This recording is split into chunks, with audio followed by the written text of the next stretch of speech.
दोस्तों, स्वागत है आपका हमारे चैनल आर के वर्मा में। आज हम आपको तेनाली रामा की 4 ऐसी नई मजेदार कहानी सुनाएंगे जो आपने अभी तक नहीं सुनी होगी। वीडियो को पूरा अवश्य देखें, कहानी पूरी जरूर सुने।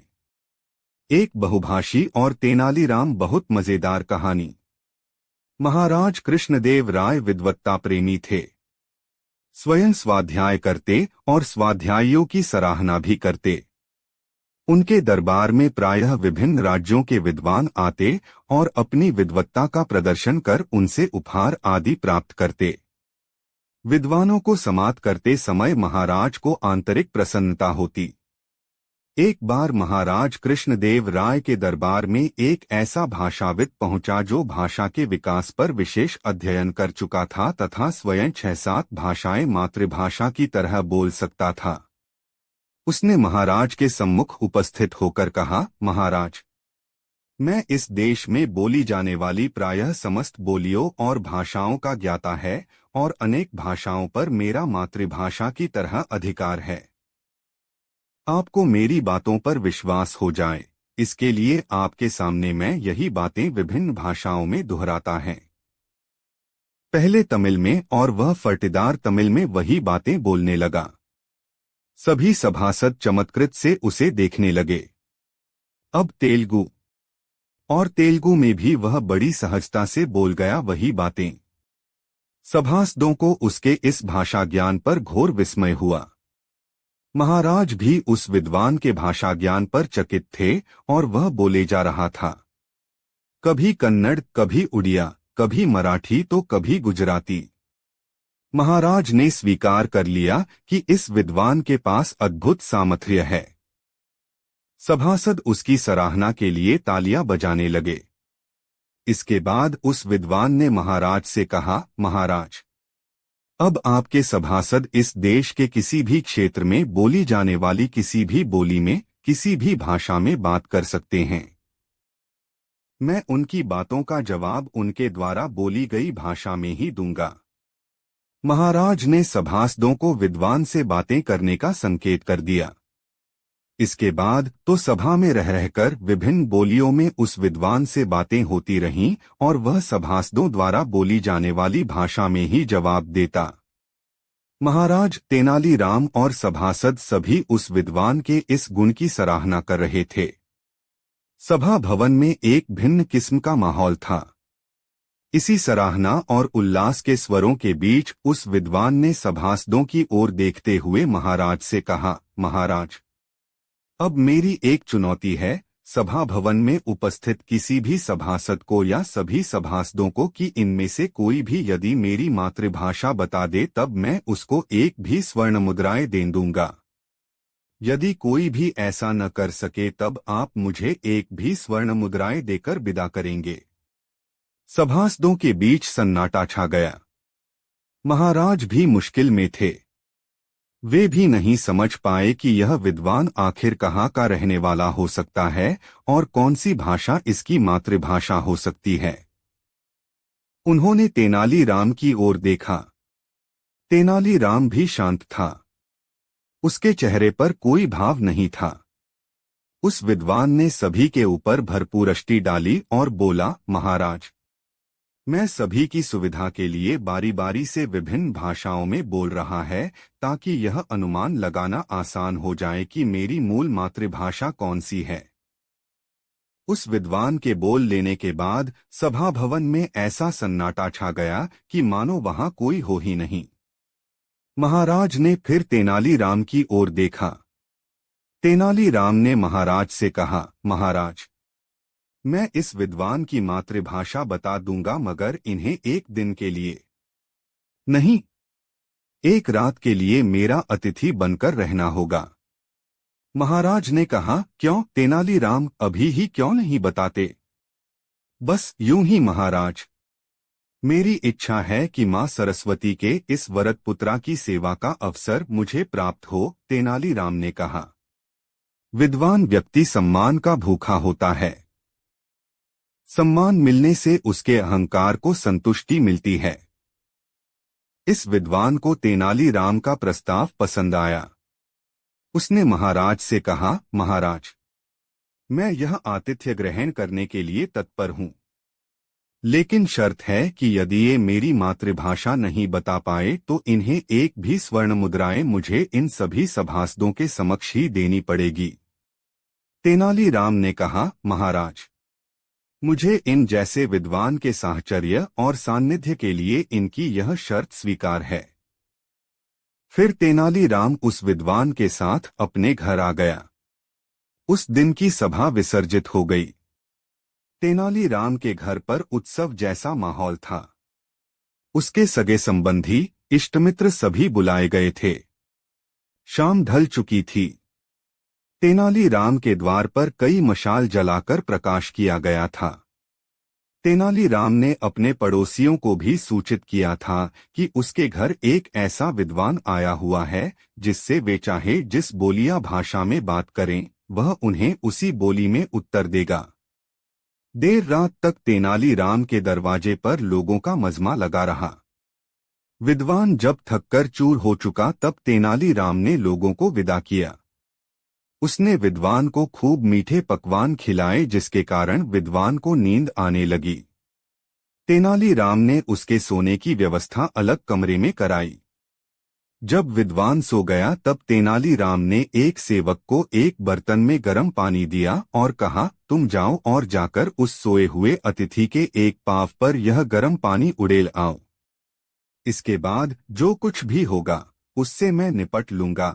सेवक डरता हुआ विद्वान वाले कमरे में गया। थोड़ी ही देर में विद्वान की चीख और कन्नड़ में उसके बोलने की आवाज सुनकर तेनालीराम उसके कमरे में पहुंचकर विद्वान से पूछा, क्या हुआ? विद्वान उस समय घबराया हुआ था। विद्वान ने तेनालीराम से कहा, तुम्हारे सेवक ने मेरे ऊपर गर्म पानी डाल दिया। यह सुनकर तेनालीराम ने चीखकर अपने सेवक को आवाज लगाई, रामलिंगम, इधर आओ। सुनो, हमारे माननीय अतिथि क्या कह रहे हैं। रामलिंगम ने कहा, स्वामी, मैं आपकी दवा के लिए गर्म पानी लेकर आ रहा था। हाथ में गर्म पानी लेकर जब मैं दवा लेने के लिए इस कमरे में आया तो मेरा पाँव पलंग के पाए से टकरा गया और कटोरे से थोड़ा पानी छलककर इनके पाँव पर गिर गया जिसके कारण ये जग गए और मैं इनके क्रोध से बचने के लिए डरकर बाहर भाग गया। तेनालीराम ने हाथ जोड़कर अतिथि से क्षमायाचना की और उसके पाँव को ठंडे पानी से धोकर उस पर आलू के गूदे का लेप लगाया जिससे अतिथि की जलन शांत हो गई और वह शांति से सो गया। दूसरे दिन तेनालीराम अपने विद्वान अतिथि के साथ महाराज कृष्णदेव राय के दरबार में उपस्थित हुआ। महाराज और सभी सभासद मानो उनकी ही प्रतीक्षा कर रहे थे। तेनालीराम और विद्वान अतिथि द्वारा आसन ग्रहण कर लेने के बाद महाराज ने सभा की कार्रवाई शुरू कराई। विद्वान ने उठकर कहा, महाराज, मैंने तेनालीराम की शर्त पूरी कर दी है। अब आप तेनालीराम को कहें कि शर्त के अनुसार वे मेरी मातृभाषा बताएं या मुझे एक भी स्वर्ण मुद्राएं देकर विदा करें। महाराज ने तेनालीराम से पूछा, क्यों तेनालीराम, तुम अब बताओगे कि अतिथि की मातृभाषा क्या है? जी हाँ महाराज, हमारे अतिथि की मातृभाषा कन्नड़ है। यह सुनना था कि वह विद्वान अपने आसन से उठकर आश्चर्य से तेनालीराम को देखने लगा। फिर उसने हाथ जोड़कर स्वीकार कर लिया, मेरी मातृभाषा कन्नड़ ही है। उसने यह भी कहा, महाराज, मैंने आपके दरबार की प्रशंसा तेनालीराम के कारण ही सुनी थी। मुझे एक भी स्वर्ण मुद्राएं इन जैसे प्रतिभा संपन्न व्यक्ति को भेंट करते हुए हार्दिक प्रसन्नता होगी। यह कहते हुए उसने तेनालीराम को एक भी स्वर्ण मुद्राएं सौंपने की तत्परता दिखाई। सभाकक्ष तालियों की गड़गड़ाहट से गूंज उठा, किंतु तेनालीराम ने यह कहते हुए यह धन लेने से मना कर दिया कि विद्वान उनका अतिथि है। अतिथि का सम्मान करना हमारी परंपरा है। अतिथि से कुछ प्राप्त करने की लालसा हमें नहीं होती। सभाकक्ष में बैठे सभी व्यक्ति तेनालीराम के इस इनकार से हतप्रभ रह गए। वह विद्वान तेनालीराम से इतना प्रभावित हुआ कि अपने ज्ञाता होने के अहंकार से मुक्त होकर तेनालीराम के चरण छू लिए तथा कहने लगा, तेनालीराम, आप जैसे व्यक्ति से मिलकर मेरा जीवन धन्य हो गया। मैं जीवन पर्यंत आपकी प्रतिभा और अतिथि सम्मान की भावना को नहीं भूल पाऊंगा। ऐसा कहकर विद्वान महाराज कृष्णदेव राय के दरबार से बाहर आ गया। उसके जाने के बाद महाराज ने तेनालीराम से यह जानना चाहा कि उसने कैसे जाना कि उस विद्वान की मातृभाषा कन्नड़ ही है। तेनालीराम ने हंसते हुए महाराज को रात की घटना सुना दी तथा कहा, महाराज, आदमी चाहे जितनी भी भाषाओं का ज्ञाता हो, वह अचानक मिली पीड़ा की उत्प्रेरणा से अपनी मातृभाषा में ही चीखेगा। मैंने इसी सूत्र के सहारे यह जान लिया कि विद्वान की मातृभाषा कन्नड़ है। दोस्तों, यह कहानी आपको कैसी लगी कमेंट में जरूर बताएं और वीडियो को एक लाइक जरूर कर दे। दो स्वर्णपिंडा की पहेली बहुत मजेदार कहानी। पृथ्वी का कण-कण हर क्षण एक नई रचना करने में निमग्न है। वायु सतत सनसनसन कर सृष्टि में मस्ती का संचार करती रहती है। सूर्य उदित होकर संसार को उजास से भरता है और गतिशील होने के लिए ऊष्मा प्रदान करता है।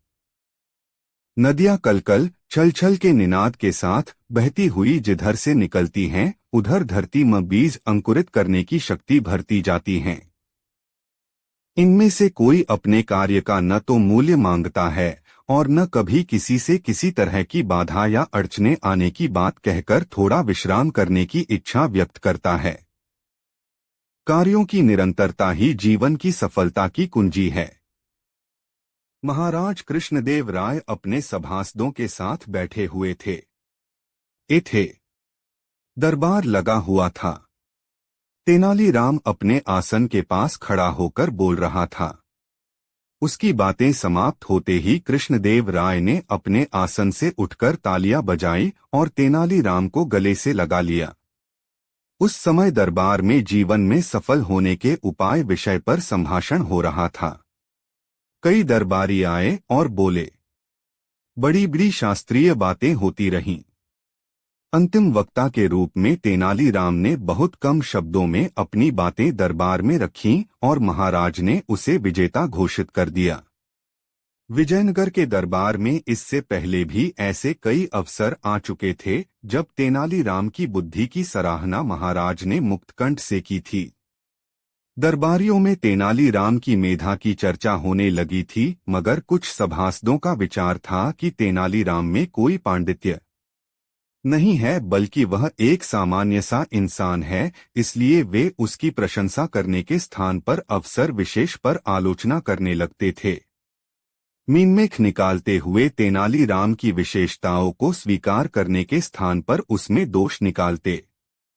स्थिति ऐसी बनती जा रही थी कि विजयनगर के महाराज की सभा में तेनालीराम से ईर्ष्या करने वाले सभासदों का एक वर्ग तैयार होता जा रहा था, जिसका एकमात्र काम यह था कि जब भी अवसर मिले महाराज के सामने तेनालीराम की शिकायत की जाए।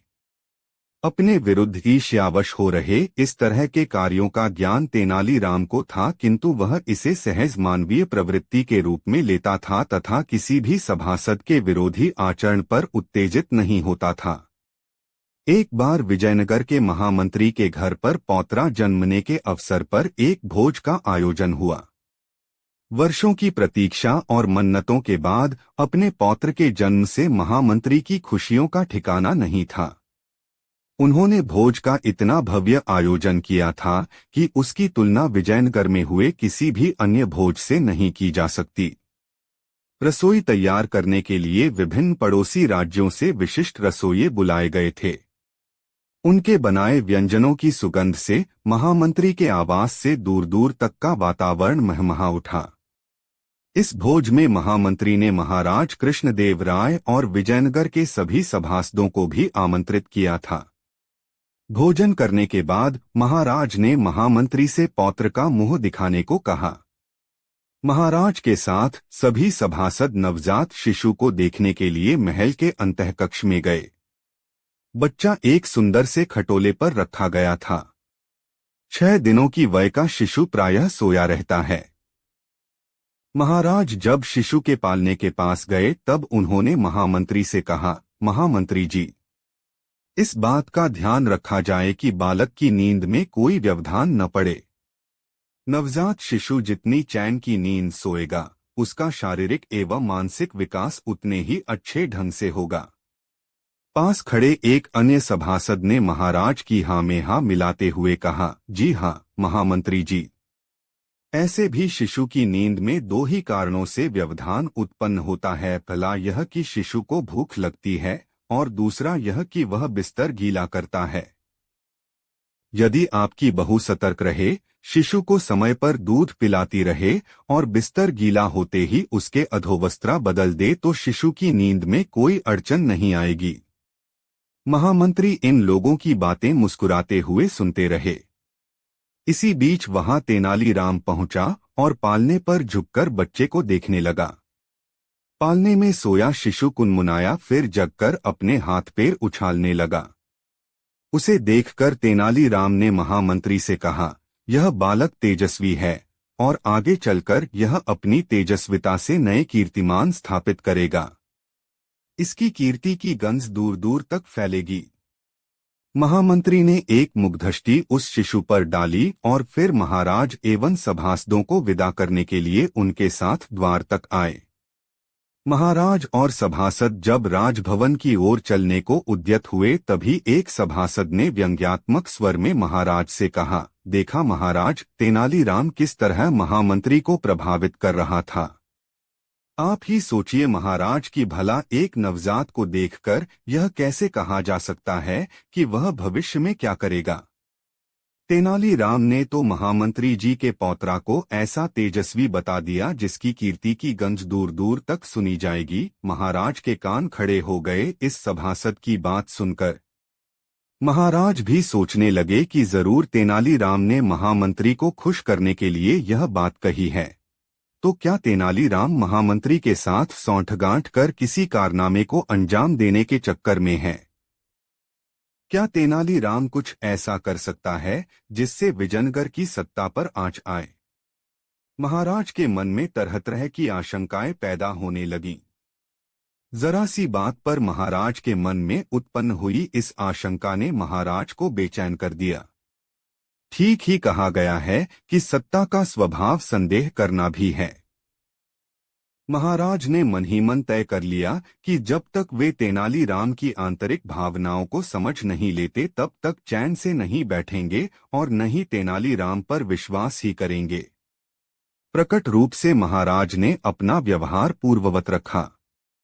इस घटना के कुछ दिन व्यतीत हो जाने के बाद एक संध्या महाराज कृष्णदेव राय अपनी फुलवारी में तेनालीराम के साथ टहल रहे थे। टहलते टहलते महाराज ने अचानक तेनालीराम से पूछा, तेनालीराम, उस दिन तुमने किस आधार पर महामंत्री से कहा कि उनका पौत्रा बहुत तेजस्वी होगा? तेनालीराम ने हंसकर कहा, अरे वो बात बस ऐसे ही महाराज। मेरिष्टि बालक के गतिशील पैरों पर पड़ी। उसके पैरों की सशक्त लययुक्त गतिशीलता से मुझे लड़के की सुगढ़ मानसिक संरचना का अनुमान हुआ और बरबस ही वह बात मेरे मुंह से निकल गई। महाराज मौन हो गए, लेकिन उनका हृदय अभी भी आशंकित था। थोड़ी देर के बाद उन्होंने तेनालीराम को विदा किया और स्वयं महल में चले गए। इस घटना के भी कई दिन गुजर गए। तेनालीराम के मन में कोई बात थी ही नहीं। वह अपनी सहज स्वाभाविक शैली में सभा में आता, सभा की कार्रवाई में भाग लेता और लौट जाता। एक दिन महाराज कृष्णदेव राय की सभा में एक व्यक्ति आया और महाराज के सामने एक बक्सा रखकर बोला, महाराज, मैं चंद्रावती नगर का एक व्यापारी हूँ। मेरा नाम सोमदत्त है। मुझे व्यापार में घाटा लगा है। मेरा सारा धन समाप्त हो चुका है। बस मेरे पास स्वर्ण निर्मित 2 गोले शेष हैं। इतना कहकर उस व्यापारी ने वह बक्सा खोल दिया। सभासदों की आंखें यह देखकर विस्मय से फैल गई कि बक्से में गेंद की आकृति के 2 स्वर्णपिंड रखे हुए हैं। उस व्यापारी ने अपनी बात जारी रखी, महाराज, इन 2 स्वर्णपिंडों में से एक स्वर्ण पिंड ठोस है और दूसरा खोखला है। आपके दरबार में मैं इन स्वर्ण पिंडों को एक स्थान पर लटका देंगा, जहां इसे आपके सभी सभासद देख सकें। यदि आपके दरबार का कोई सभासद बिना इन पिंडों के निकट आए, बिना इन पिंडों को छुए यह बता देगा कि इनमें से कौन सा पिंड ठोस है अथवा कौन सा पिंड खोखला है, तो मैं उसे ये दोनों पिंड मुफ्त में देकर चला जाऊंगा। और यदि यहाँ उपस्थित कोई भी व्यक्ति ऐसा नहीं कर सकेगा, तब आपको मुझे इन दोनों स्वर्ण पिंडों के वजन के बराबर स्वर्ण दान करना होगा। महाराज ने इस विचित्र प्रस्ताव को सुनने के बाद सभासदों की ओर उनका मंतव्य जानने के उद्देश्य से देखा। तभी एक सभासद ने अपने आसन से उठकर कहा, महाराज, व्यापारी सोमदत्त का प्रस्ताव स्वीकार कर लेने में कोई बुराई नहीं है। आपको स्मरण होगा कि हमारे बीच ऐसे विद्वान भी हैं जो एक शिशु को देखकर अभी से उसकी कीर्ति पताका विश्व में लहराने का दावा कर सकते हैं। यह तो साधारण से स्वर्णपिंडों की पहेली है। इसे भी यहाँ आसानी से हल करने की योग्यता उनमें अवश्य होगी। यह वही सभासद था जिसने तेनालीराम के विरुद्ध महाराज के मन में आशंका के बीज बोए थे। सभा कक्ष में बैठा तेनालीराम उस सभासद की बात सुनकर चौकन्ना हो गया। वह समझ गया कि महाराज ने कुछ दिन पूर्व उससे महामंत्री के पौत्र के प्रति की गई भविष्यवाणी के बारे में क्यों पूछा था। जरूर इसी ने महाराज के कान भरे थे और आज भी यह महाराज को मेरे विरुद्ध भड़का रहा है। तेनालीराम ने तत्क्षण ही अपने मन में संकल्प ले लिया कि चाहे जो हो वह इस चुनौती को स्वीकार करेगा। महाराज को भी तेनालीराम की बातें याद हो आईं। उन्होंने इसे प्रकट नहीं होने दिया और व्यापारी से कहा, व्यापारी सोमदत्त, आप आज हमारी अतिथिशाला में विश्राम करें। कल जब सभा लगेगी तब आपके प्रस्ताव पर विचार किया जाएगा। व्यापारी को महाराज ने अतिथिशाला में भेज दिया। सभा विसर्जित होने के बाद महाराज ने तेनालीराम को बुलाकर कहा, तेनालीराम, तुम्हें अब इस व्यापारी की शर्त के अनुसार उसकी पहेली को हल करना होगा। ऐसा नहीं होने पर राज्य की बड़ी बदनामी होगी। इसलिए आज रात भर सोच विचार लो। कल सभा की कार्रवाई शुरू होते ही तुम्हें स्वर्णपिंडों की पहेली हल करनी होगी। जैसी आज्ञा महाराज। तेनालीराम ने संक्षिप्त सा उत्तर दिया और अपने घर लौट आया। उसे स्वर्णपिंडों को लेकर कोई तनाव नहीं था। दूसरी ओर सभा में तेनालीराम से ईर्ष्या रखने वाले सभासदों में इस बात की खूब चर्चा हो रही थी कि तेनालीराम आज फंस ही गया। स्वर्णपिंडों की पहेली हल करने के लिए अब यह तय है कि महाराज उससे ही कहेंगे। यह पहेली हल होने वाली होती तो वह व्यापारी इतना सोना दांव पर नहीं लगाता। अब आएगा आनंद। तेनालीराम की विद्वत्ता की कलई इस बार खुलनी तय है। बड़ा ज्ञानी बना फिरता है। दूसरे दिन नियत समय पर विजयनगर के राजप्रासाद में सभासद एकत्रित हुए। व्यापारी सोमदत्त भी आया। महाराज भी पधारे। तेनालीराम का कहीं पता न था। महाराज मन ही मन बेचैन हो उठे। आशंकित और संशयुक्त मन से महाराज विचार कर रहे थे कि कहीं पहेली हल न होने के भय से तेनालीराम आया ही नहीं तो वे क्या करेंगे। अभी ऊहापोह के बादल छूटे नहीं थे। सभासदों में भी बेचैनी थी। व्यापारी सोमदत्त ने महाराज से पूछा, महाराज, स्वर्णपिंडों की समस्या का हल। महाराज ने उत्तर दिया, तनिक प्रतीक्षा करो। व्यापारी अपने आसन पर बैठ गया। सभाकक्ष में फुसफुसाहटें तेज हो गई। महाराज असमंजस में थे और सिंहासन पर बैठे बार बार पहलू बदल रहे थे कि अचानक उनकी दृष्टि सभा में प्रवेश कर रहे तेनालीराम पर पड़ गई और उन्होंने राहत की सांस ली।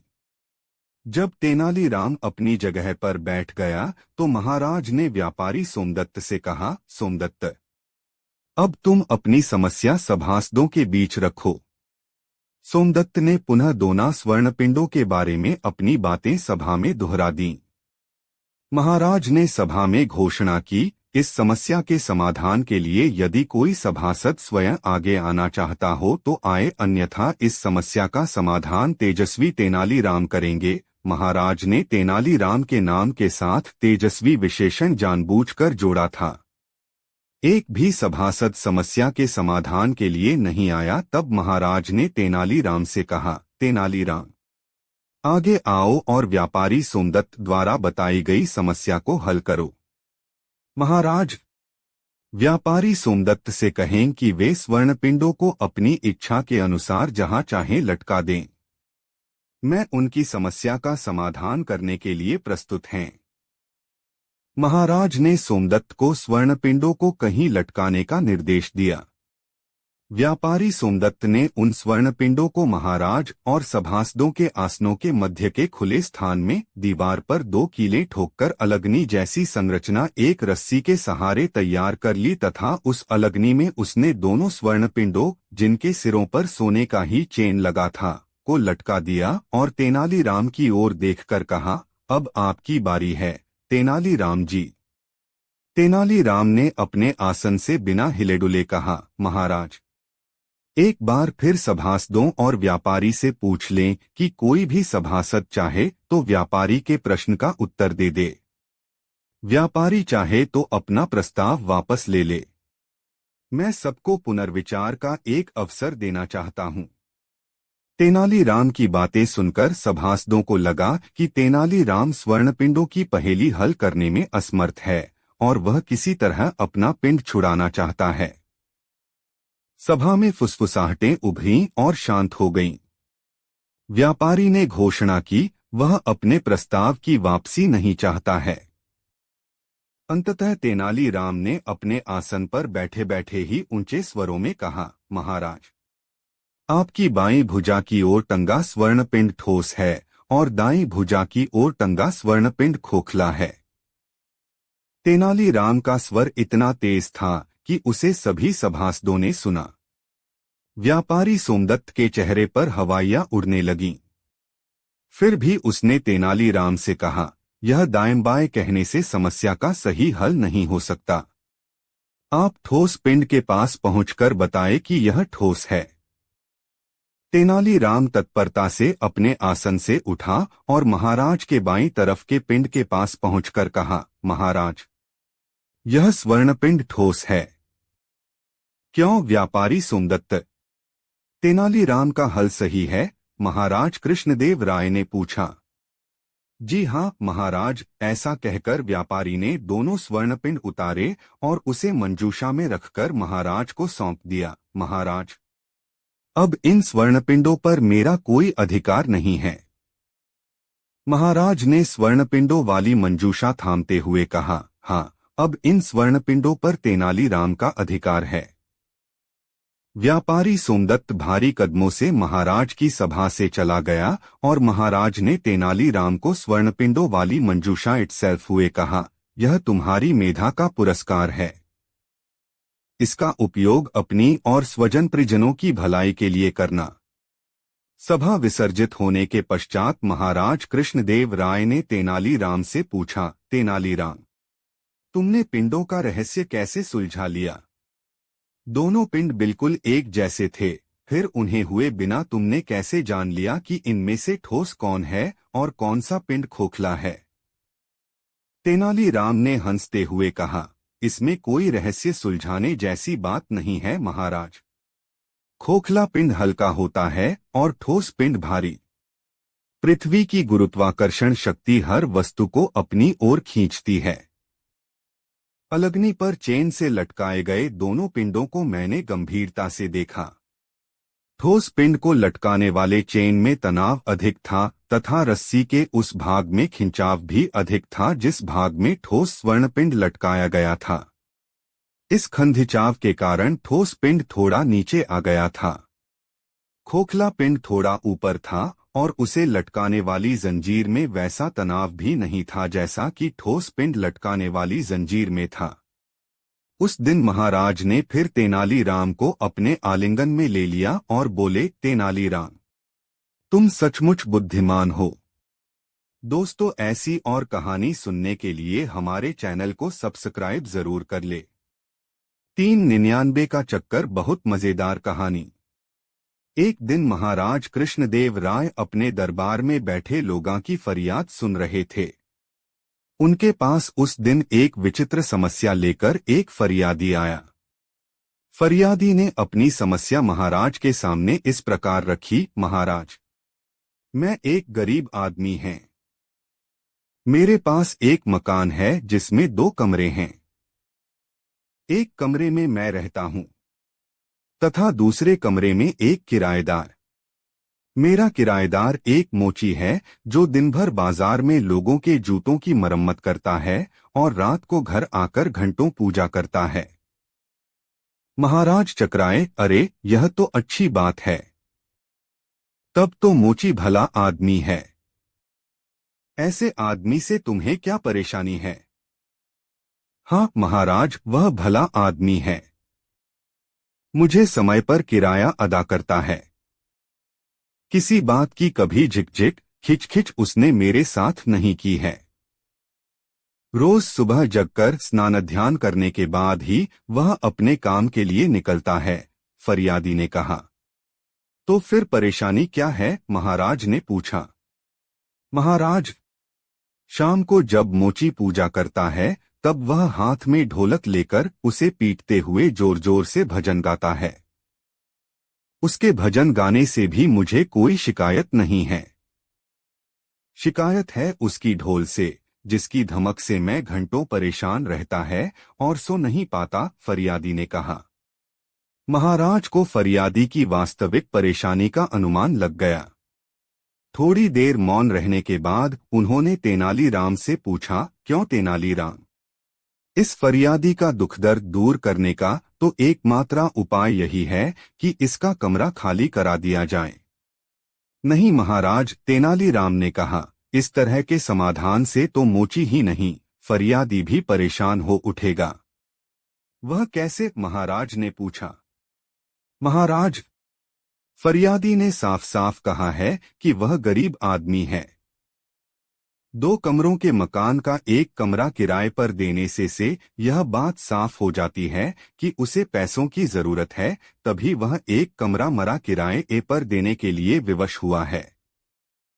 हाँ, तुम ठीक कह रहे हो। फिर क्या समाधान है? महाराज ने पूछा। महाराज, यदि यह फरियादी 99 रुपए खर्च करने के लिए तैयार हो जाए तो मैं उसे समस्या से मुक्त करा दूंगा, तेनालीराम ने कहा। महाराज ने पूछा, फरियादी, क्या तुम 99 रुपए खर्च करने की स्थिति में हो? यदि समस्या से मुक्ति मिल जाए तो मैं 99 क्या 100 रुपए भी खर्च कर सकता है, फरियादी ने कहा।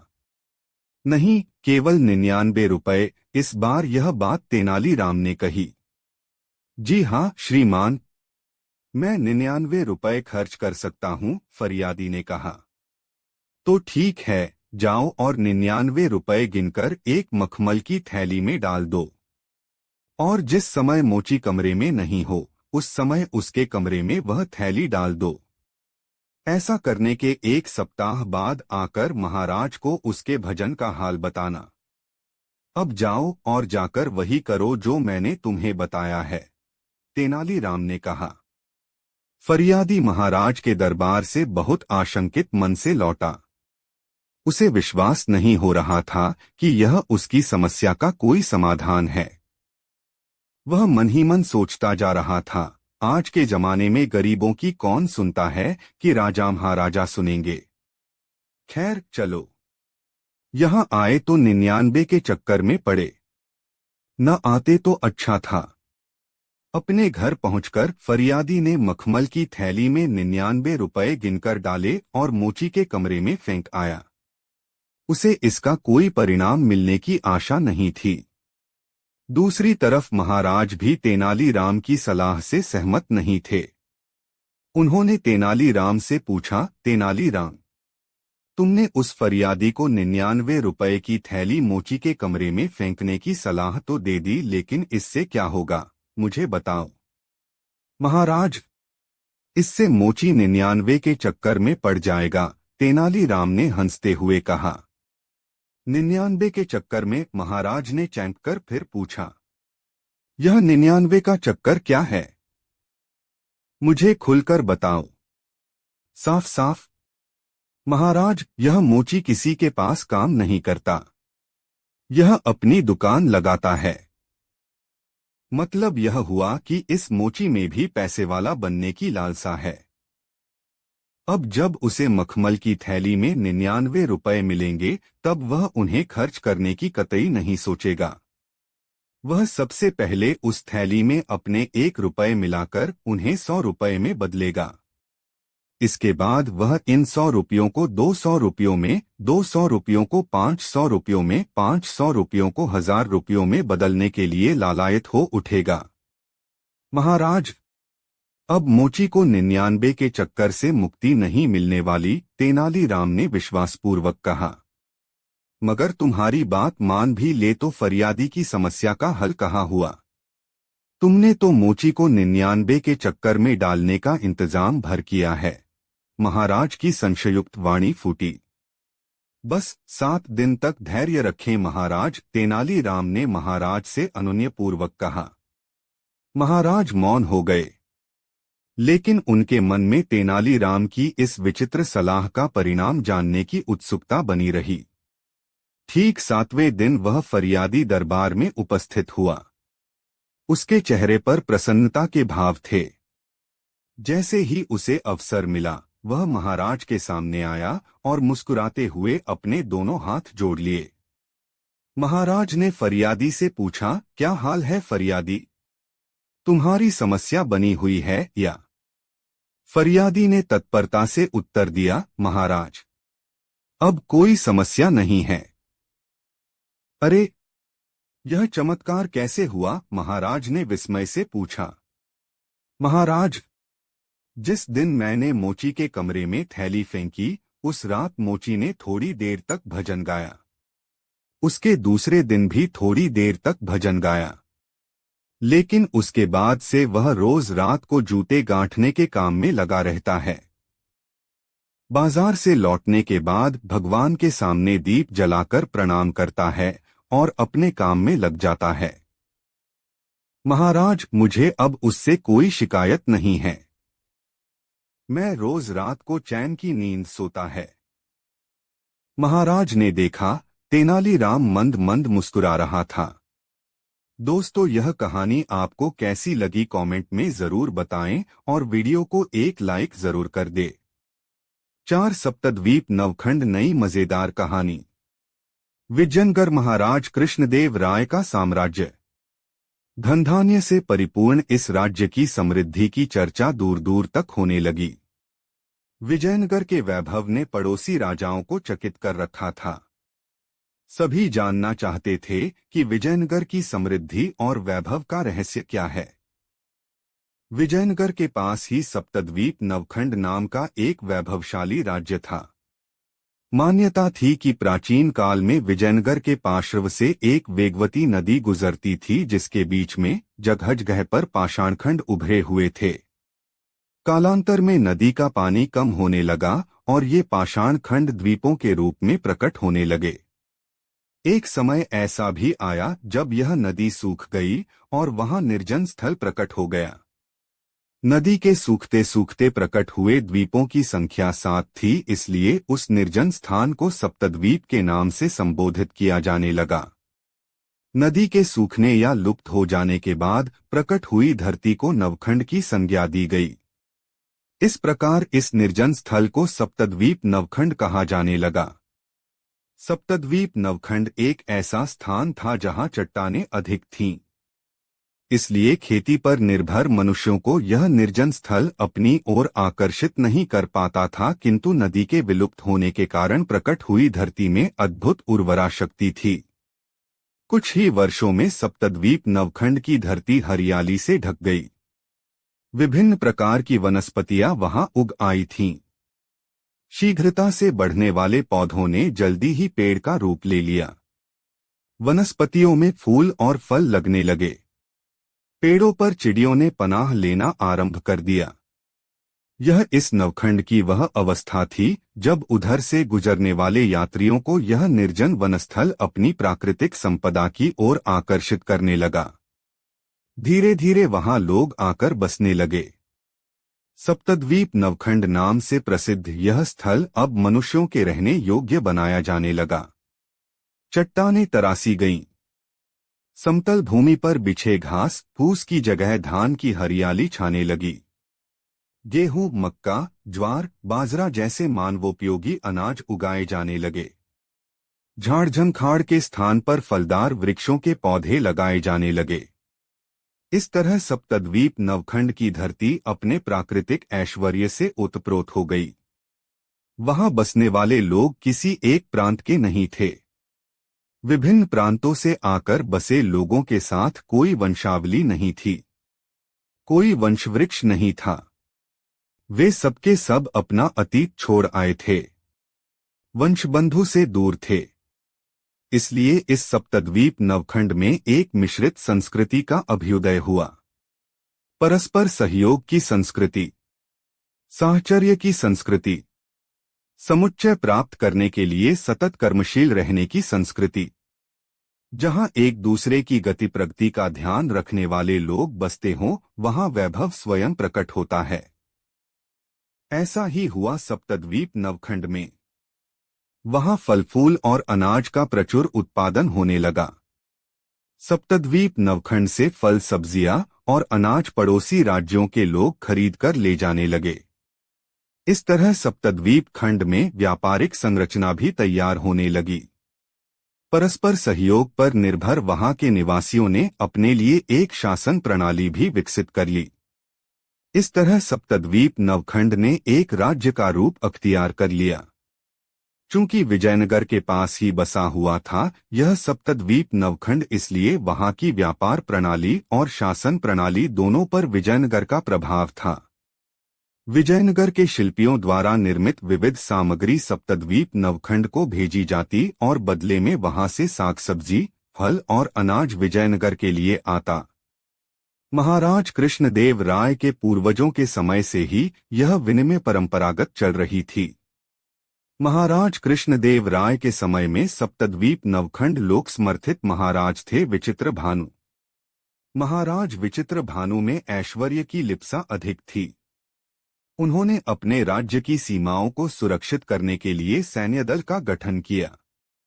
उनसे पूर्व जिस किसी का शासन सप्तद्वीप नवखंड राज्य पर हुआ, उसने राज्य के व्यापारिक संबंधों को सुदृढ़ बनाने का ही काम किया था। किसी भी राज्य से आने वाले यात्रियों को राज्य में प्रवेश की खुली सुविधा थी। विचित्र भानु ने शासन संभालते ही कई तरह की निषेधाज्ञा जारी की। उसके सत्ता में आते ही राज्य में प्रवेश करने वाले व्यापारियों से वाणिज्यिक शुल्क की वसूली अनिवार्य कर दी गई। सप्तद्वीप नवखंड में वाणिज्यिक प्रवेश पर शुल्क लगाए जाने के परिणामस्वरूप कई पड़ोसी राज्यों से उसके राजनयिक संबंध सामान्य नहीं रह गए। महाराज विचित्र भानु की धनलिप्सा बढ़ती गई। उसने अपनी प्रजा से भी विभिन्न मदों में शुल्क लेने का चलन आरंभ किया। महाराज विचित्र भानु के इन कदमों से सप्तद्वीप नवखंड की प्रजा में क्षोभ उत्पन्न होने लगा। प्रजा की प्रतिक्रिया से बेपरवाह महाराज विचित्रा भानु अपनी ही गति से बढ़ रहा था। उसने अपने सैन्य बल की स्थापना के बाद एक गुप्तचर संगठन की आवश्यकता भी महसूस की और शीघ्र ही उसके राज्य में पहली बार गुप्तचर संगठन की संरचना तैयार हो गई। उसका दर्प बढ़ रहा था। वह गुप्तचर संगठन से मिलने वाली सूचनाओं के आधार पर अपनी नीतियां निर्धारित करने लगा। सप्तद्वीप नवखंड में पहली बार ऐसा हुआ जब राजा और प्रजा के बीच सीधे संवाद की राह बंद हो गई। पहले सप्तद्वीप नवखंड का राजा किसी भी कार्य के आरंभ से पहले प्रजा की राय लेना आवश्यक समझता था। विचित्र भानु के शासनकाल में प्रजा राजा संवाद की परिपाटी का पटापेक्ष हो गया। अपनी ही धुन में मन महाराज विचित्र भानु अब अपने सैन्य बल और गुप्तचर संगठन के बूते स्वेच्छाचारी होने लगा। वह जहां कहीं भी जाता, उसके आसपास चुनिंदा लड़ाकों का सशस्त्र दस्ता उसकी सुरक्षा के लिए तैनात रहता। सप्तद्वीप नवखंड की प्रजा पर अत्याचार बढ़ने लगा। शुल्क वसूली के कारण राज्य में राजस्व की वृद्धि अवश्य हो रही थी, किंतु प्रजा सुखी नहीं थी। निषेधाज्ञा के कारण सप्तद्वीप नवखंड में व्यापारियों का आना जाना कम होने लगा। पड़ोसी राज्यों में जहां कहीं भरे सप्तद्वीप नवखंड से वनोपजों का निर्यात होता था, वहां अब सप्तद्वीप नवखंड के व्यापारियों का महत्व कम होने लगा। गुप्तचर संगठनों से राज्य की लगातार कम होती साख की सूचना मिलने पर महाराज विचित्रभानु को समझ में नहीं आया कि उसके राज्य के प्रति पड़ोसी राज्यों के व्यवहार में आए परिवर्तन का कारण क्या है। उसने मन ही मन तय कर लिया कि वह इस परिवर्तन का कारण जानने के लिए पड़ोसी राज्यों में अपने गुप्तचरों का एक सर्वेक्षण दस्ता भेजेगा। यह दस्ता अन्य बातों के अलावा यह भी पता करेगा कि वहां बसे सभी राज्यों में सबसे लोकप्रिय शासक कौन है तथा सबसे वैभव संपन्न राज्य कौन सा है। अपने इस निर्णय तक पहुंचने में महाराज विचित्रभानु ने अपने मंत्रियों, दरबारियों अथवा प्रजाजनों से कोई सलाह लेने की आवश्यकता भी नहीं महसूस की। अपनी सनक में वह गुप्त सूचनाएं प्राप्त करता रहा। सर्वेक्षण दस्ता तैयार करने के मंसूबे को अमली जामा पहनाने के लिए उसने अपने गुप्तचरों को बुलाया और उनसे बातचीत करते हुए कुछ गुप्तचरों को पड़ोसी राज्यों के आंतरिक सर्वेक्षण के लिए भेज दिया। इन गुप्तचरों को निर्देश मिला कि वे संबद्ध राज्य में जाएं और वहां सामान्य नागरिक की तरह रहकर यह जानने का प्रयत्न करें कि वहां की प्रजा और राजा के बीच कैसा संबंध है। क्या उस राज्य की प्रजा खुशहाल है? क्या प्रजा के बीच राजा लोकप्रिय है? ऐसे ही अनेक प्रश्नों का उत्तर जानने के लिए गुप्तचरों के सर्वेक्षण दस्ते के सदस्य आसपास के राज्यों में प्रवेश कर गए। उन्हें अधिकतम 6 माह की अवधि में अपना सर्वेक्षण कार्य पूरा कर लेने का निर्देश मिला था। 6 माह की अवधि पूर्ण हुई। सप्तद्वीप नवखंड के गुप्तचर पड़ोसी राज्यों से लौटे। महाराज विचित्रभानु को गुप्तचरों ने एकत्र की गई सूचनाएं सौंपीं। इन सूचनाओं के अध्ययन से उसे ज्ञात हुआ कि पड़ोसी राज्य विजयनगर सबसे वैभवशाली राज्य है। वहां की प्रजा खुशहाल है और वहां के राजा महाराज कृष्णदेव राय अपने राज्य में तो सर्वाधिक लोकप्रिय हैं ही, आसपास के राज्यों में उनके जैसा लोकप्रिय राजा कोई नहीं है। सर्वेक्षण दस्ते से मिली सूचनाओं के निष्कर्ष से महाराज विचित्रभानु आहत हुआ। इन सूचनाओं से उसके अभिमान को ठेस पहुंची थी। अब उन पर यह जानने की सनक सवार हो गई कि विजयनगर में ऐसा क्या है जिससे वहां के लोग खुशहाल हैं। सर्वेक्षण दस्ता एक बार फिर सक्रिय हो उठा। कुछ दिनों में ही महाराज विचित्रभानु को सर्वेक्षण दस्ते का सर्वेक्षण निष्कर्ष प्राप्त हुआ कि विजयनगर के लोग परिश्रमी हैं। प्रायः प्रत्येक घर में रोजगार का कोई न कोई परंपरागत साधन है। वहां कपड़े बुनने वालों का गांव है तो मिट्टी के बर्तन बनाने वालों का गांव भी। लोहे का काम करने वालों का गांव है तो सोना और चांदी का काम करने वालों का भी। पूरे विजयनगर में कुटीर और लघु उद्योगों का जाल बिछा हुआ है। खेत खलिहानों में काम करने वाले लोगों के पास भी कोई न कोई पारंपरिक धंधा अवश्य है। विजयनगर के सभी गांवों में एक सामय यह भी है कि वहां के प्रत्येक परिवार के पास दुधारू पशु उपलब्ध हैं। गाय, भैंस, बकरी हर परिवार में है, इसलिए दूध, दही, घी, मक्खन आदि की बहुतायत है। विजयनगर के महाराज कृष्णदेव राय के पास भी एक समृद्ध गौशाला है। दुग्ध उत्पादों को विजयनगर के वैभव का मुख्य आधार माना जाता है। दुग्ध उत्पादों की प्रचुरता और उपलब्धता से ही विजयनगर के निवासी हृष्ट-पुष्ट तंदुरुस्त हैं। वहां ऐसे लोगों की कमी नहीं है जो हाथियों से भी टक्कर लेने की सामर्थ्य रखते हैं। महाराज विचित्रभानु ने जब सर्वेक्षण दल का यह निष्कर्ष सुना तब चिंतित हो उठा। उसने तो स्वयं को ही सबसे सामर्थ्यवान राजा मान लिया था। सर्वेक्षण दल से विजयनगर के महाराज कृष्णदेव राय के बारे में उसे जो जानकारियां मिली उससे वह उद्वेलित हो उठा। स्वयं को सबसे प्रतापी मानने का दंभ पालने वाले कभी भी अपने आगे किसी अन्य की प्रशंसा स्वीकार नहीं कर पाते हैं। महाराज विचित्र भानु का भी यही हाल था। उसमें विजयनगर की समृद्धि के प्रति ईर्ष्या का भाव जागृत हुआ। ईर्ष्या में पड़े सामान्य मनुष्य की तरह वह भी तिल तिल कर जलने लगा। अंततः उसने अपने गुप्तचर संगठन को निर्देश दिया कि संगठन के सदस्य कोई ऐसी तरकीब अपनाएं जिससे विजयनगर के लोग अपनी गायों को शीघ्रता से बेचने का निर्णय लेने के लिए बाध्य हो जाएं।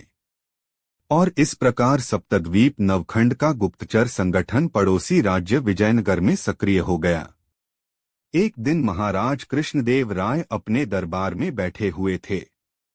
आम दिनों की तरह दरबार में कामकाज चल रहा था। दरबार में चर्चा चल रही थी कि विजयनगर के गांवों में इन दिनों एक ही चर्चा चल रही है कि कोई भीषण संक्रामक रोग से आसपास के राज्यों में मवेशी मर रहे हैं। आम तौर पर यह रोग हृष्ट-पुष्ट गायों पर तेजी से असर डालता है, बैल और बछड़ों पर कम। ग्रामीण इस संक्रामक रोग के बारे में सुनकर आतंकित हो उठे हैं कि कहीं इस रोग से प्रभावित होकर उनकी गायें न मर जाएं। महाराज कृष्णदेव राय के कानों में जब यह बात पड़ी तो उन्होंने संक्रामक रोग की चर्चा करने वाले दरबारी को टोक दिया, सुकेतु, फिर से बोलना, गायों को कौन सा रोग लग रहा है? ग्रामीणों में कैसा आतंक है?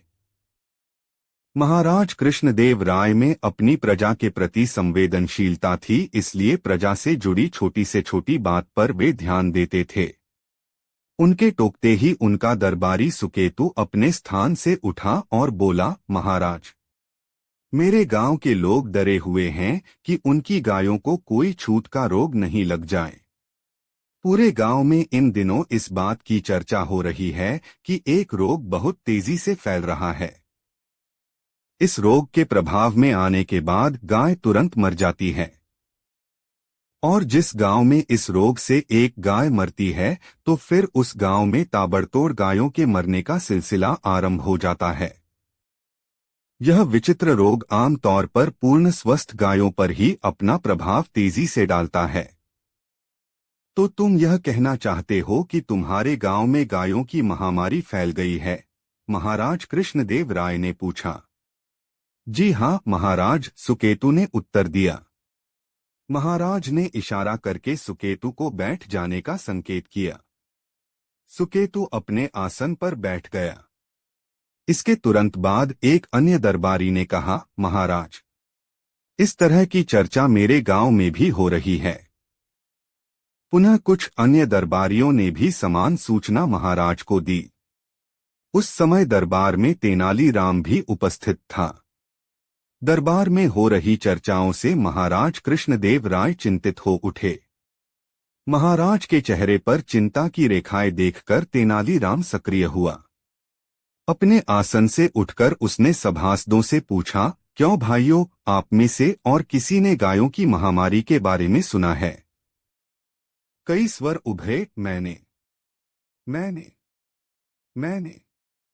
तेनालीराम ने फिर एक सवाल किया, बंधुओं, क्या आप में से किसी ने महामारी से कहीं गायों को मरते देखा है?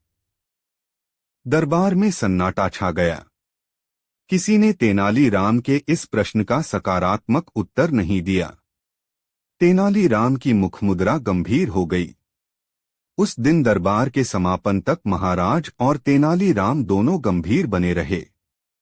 महाराज चिंतित थे कि उनके राज्य के मवेशियों पर किसी अनजाने संक्रामक रोग का खतरा मंडरा रहा है, और तेनालीराम इस घटना में किसी षड्यंत्र की संभावना पर विचार कर रहा था। दरबार के समापन के बाद जब सभी सभासद लौट गए तब महाराज कृष्णदेव राय ने तेनालीराम से पूछा, तेनालीराम, क्या तुमने कभी ऐसे रोग के बारे में सुना है जिसका प्रकोप केवल स्वस्थ और हृष्ट-पुष्ट गायों पर ही होता हो? इतनी अवस्था हो जाने के बाद भी मैंने पहले ऐसी महामारी के बारे में नहीं सुना। तुमने सुना हो तो बताओ। यह एक गंभीर समस्या है और इस समस्या को सुलझाना मेरा कर्तव्य है, राजधर्म है। महाराज की बातें सुनकर तेनालीराम ने कहा, नहीं महाराज, इससे पहले मैंने कभी इस तरह की किसी महामारी के बारे में नहीं सुना है, लेकिन आप चिंता नहीं करें, शीघ्र ही सच्चाई सामने आ जाएगी।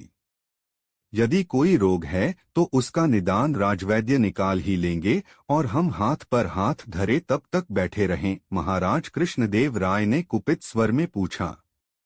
नहीं महाराज, मुझ पर भरोसा करें, मैं सक्रिय हो चुका हूं।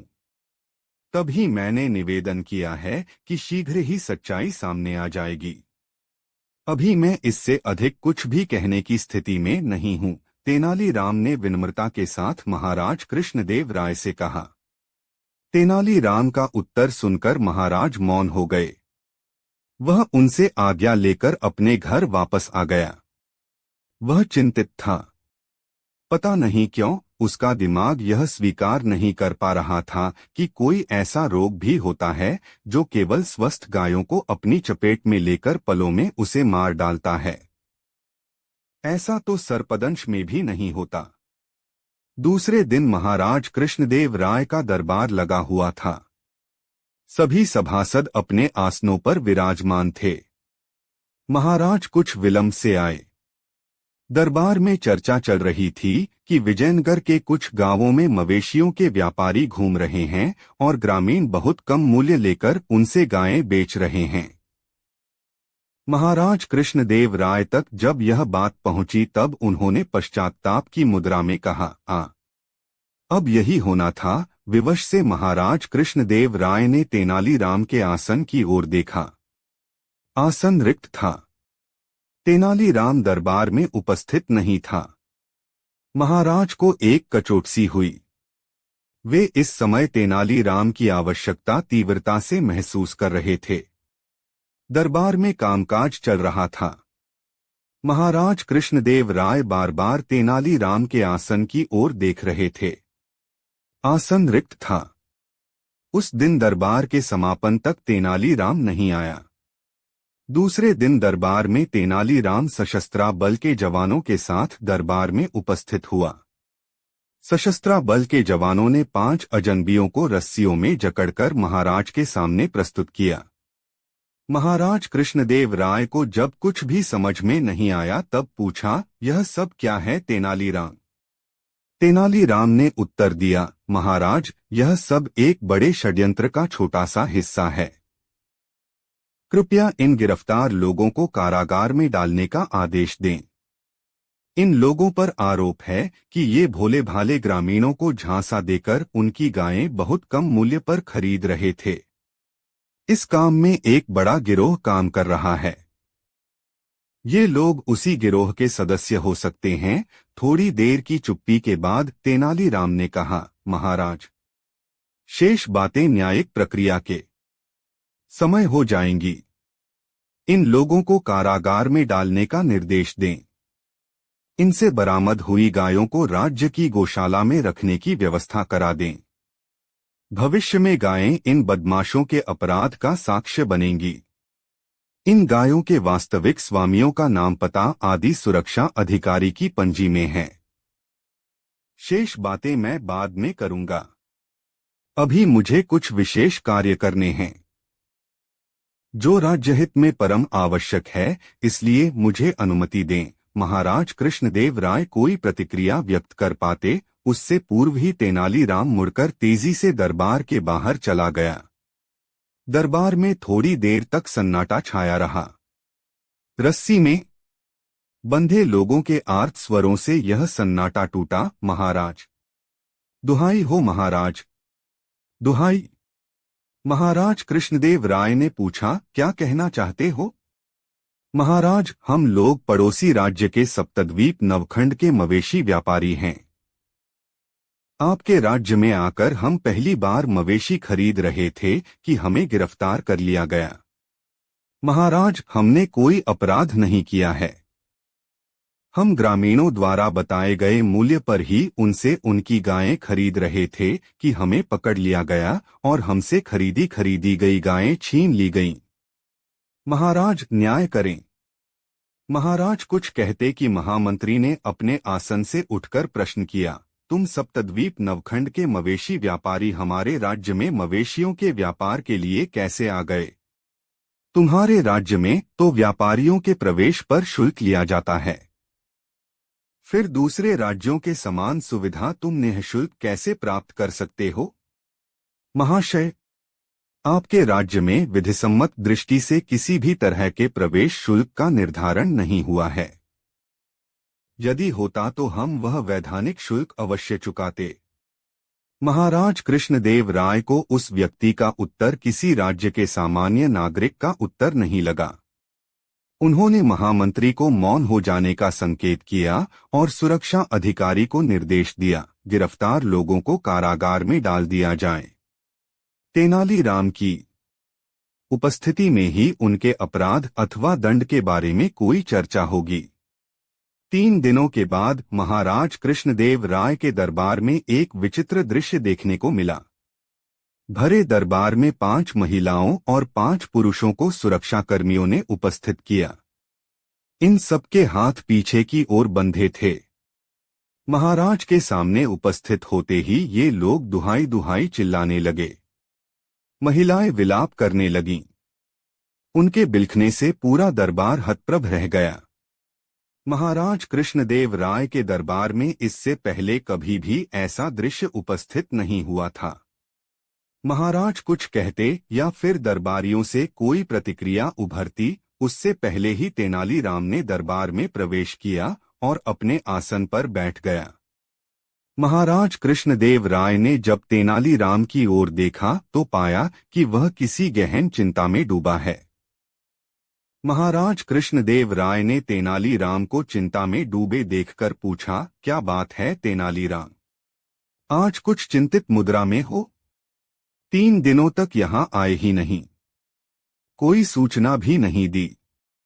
महाराज बीच में ही बोलते हुए तेनालीराम ने कहा, अभी तो आप इन 5 जोड़ा को अविलंब कारागार में भेज दें। इन लोगों पर ग्रामीणों के बीच अफवाह फैलाकर उन्हें आतंकित करने का आरोप है। इनके अफवाह फैलाने के प्रयासों का पर्याप्त साक्ष्य मेरे पास है। मैंने इन्हें इस कार्य में संलग्न पाया है। शेष बातें मैं बाद में करूंगा। महाराज कृष्णदेव राय ने तेनालीराम के गंभीर भाव को भांपते हुए समझ लिया कि कोई ऐसी बात अवश्य है जो वह अन्य दरबारियों के समक्ष नहीं कहना चाहता है। महाराज के निर्देश पर 5 जोड़ों को कारागार में डाल दिया गया। महाराज कृष्णदेव राय ने अविलंब सभा विसर्जित कर दी।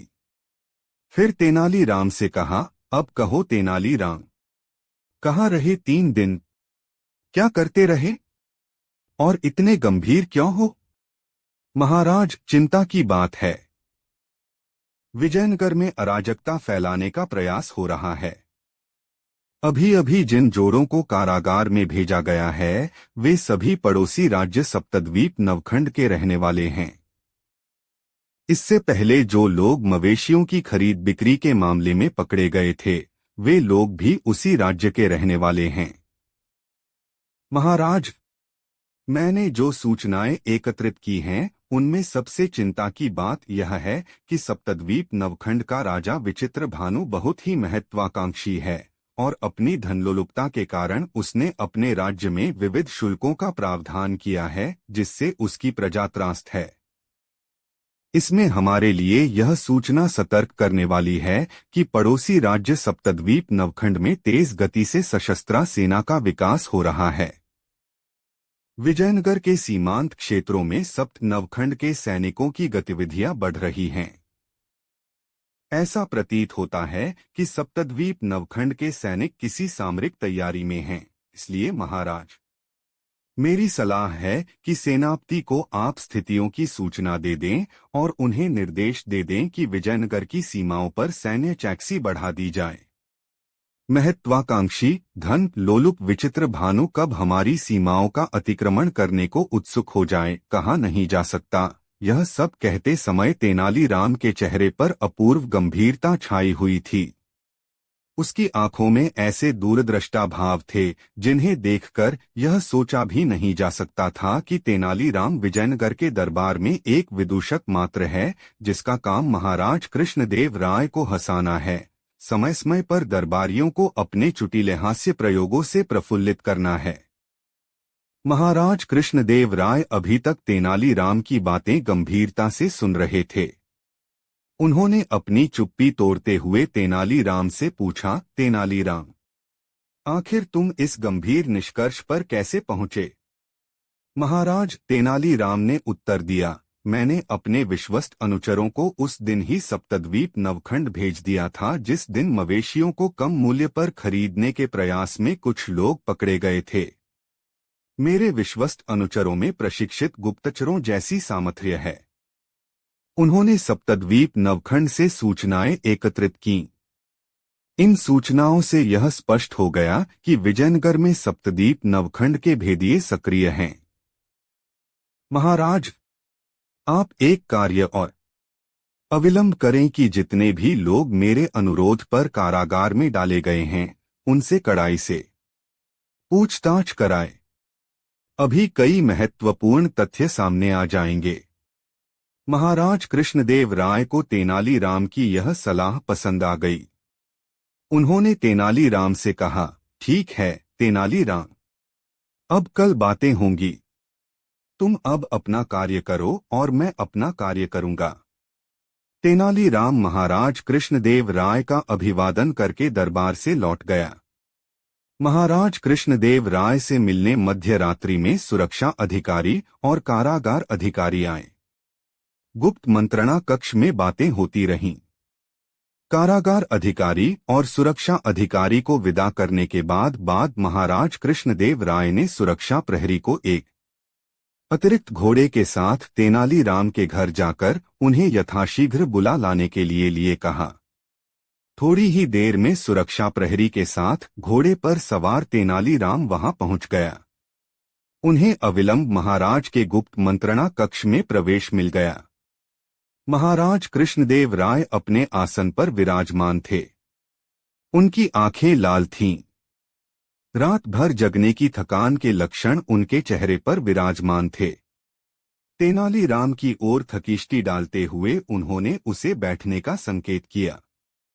तेनालीराम एक आसन पर जैसे ही बैठा, महाराज कृष्णदेव अपने आसन से उठ खड़े हुए और धीरे धीरे चलते हुए तेनालीराम के पास आ गए। फिर तेनालीराम के कंधों पर हाथ रखकर कहा, तेनालीराम, तुम्हारा अनुमान सही था।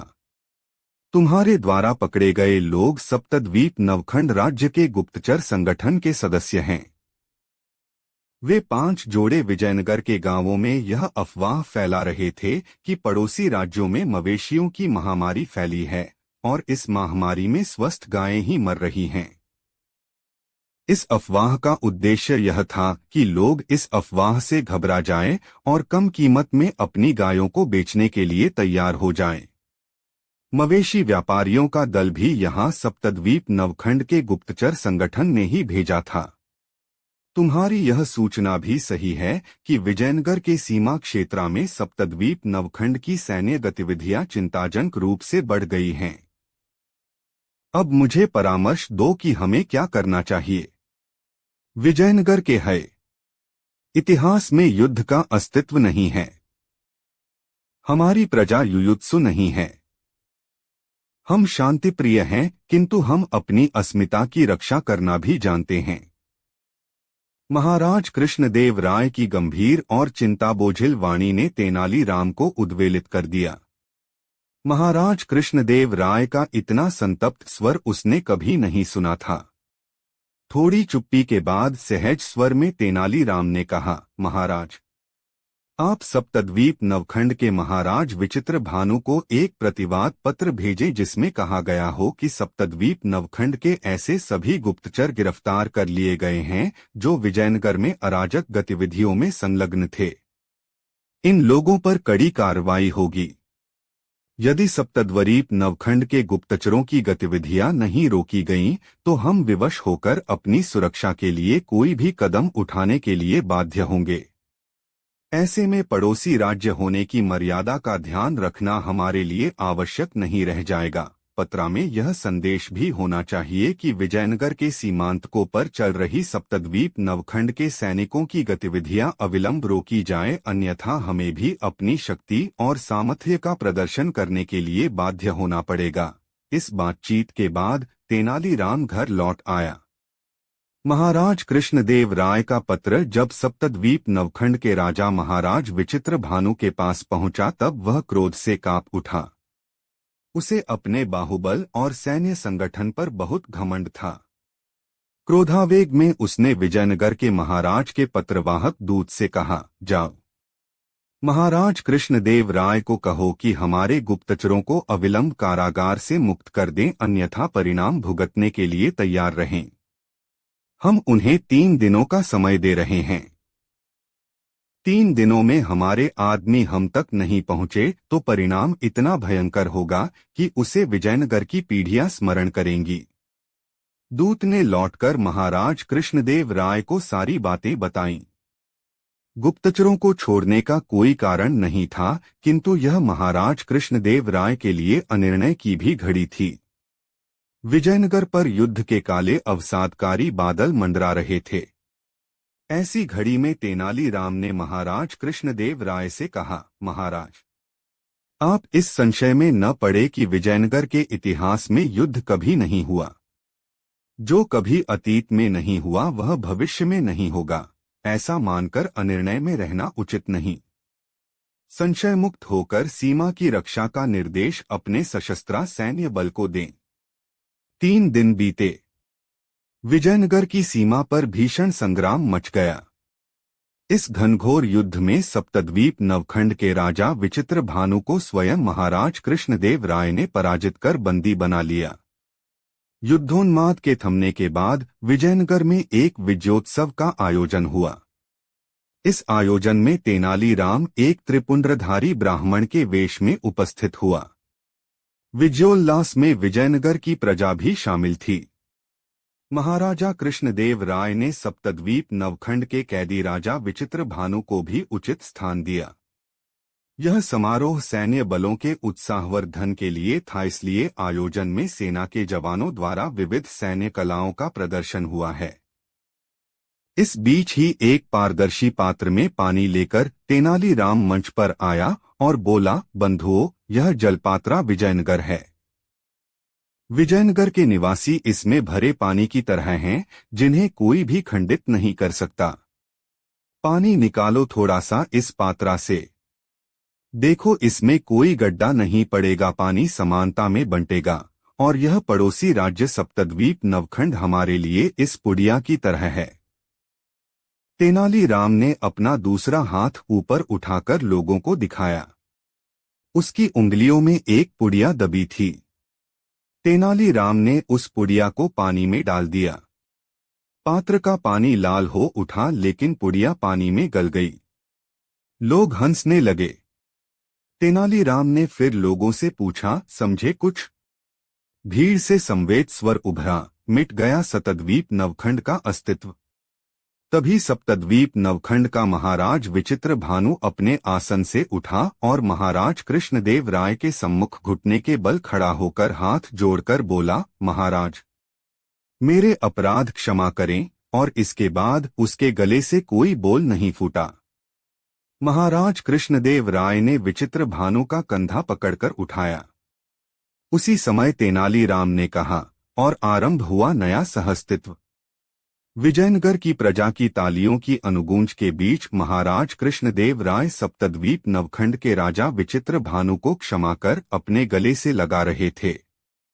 दोस्तों, यह कहानी आपको कैसी लगी कमेंट में जरूर बताएं। ऐसी और नई मजेदार कहानी सुनने के लिए हमारे चैनल आरके वर्मा को सब्सक्राइब जरूर कर ले। यह वीडियो अपने मित्रों को जरूर शेयर कर दे। वीडियो देखने के लिए धन्यवाद।